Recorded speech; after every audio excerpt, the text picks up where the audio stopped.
You are about to find out the key levels for Novavax, ticker NVAX. Now, they did just have their earnings pre-market today, 58 cents earnings per share. Now, obviously, off this release, we pushed it up. We tested this $9 level basically twice.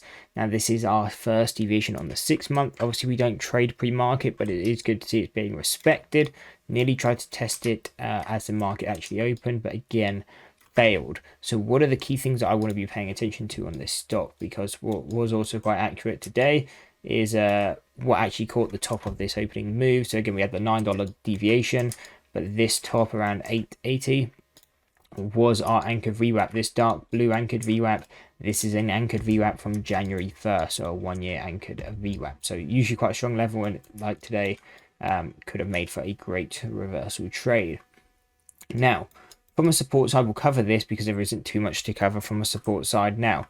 The reason I say that is just look how the stock has been trending. 6-month strong downtrend, 1-year strong downtrend. You go back a year, you were $62. You come back to this year, you're down at $5. So whenever you see this, not something I'm all that long biased on. I don't really like to trade at long bias because it's just weak. It's weakness, and I don't want to be trading it long.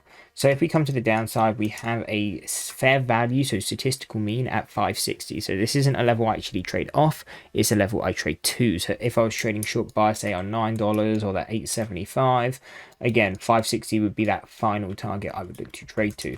But if we did break that, we do have a support at 230. Again, I probably wouldn't be paying too much attention to this because again, it's just so far off from where we currently are. So I mean, we'll note it to be prepared, but I think we're going to be focused a lot more on the resistances.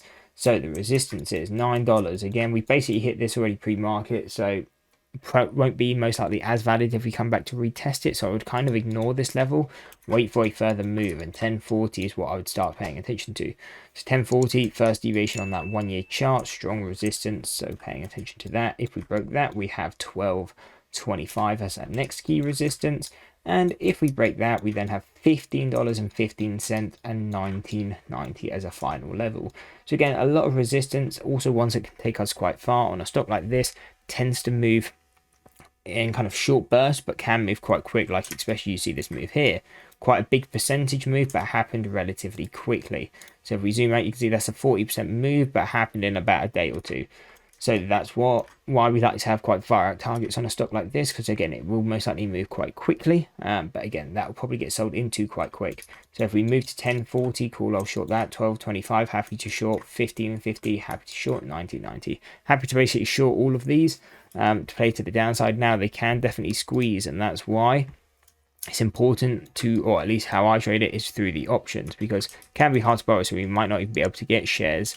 But if we can get shares, what we can do is short the shares and then buy calls to define that risk. So it means even if this stock went up to say $50 a share and we shorted it at 1040, would not matter. We would have a set amount of risk that we can lose on the trade. So that's why I really like stocks like this, where they can do big moves, but they have things to be able to define that risk. Again, if we can't short the shares, then we can look to either trade outright puts, or we can go through vertical spreads, which is where you buy and sell both either a call or put, or put or a call, depending which side you want to do it on. And again, that will give you a defined risk strategy. I hope you guys enjoyed the video. If you did, why don't you check out this video, because you'll probably enjoy that one too.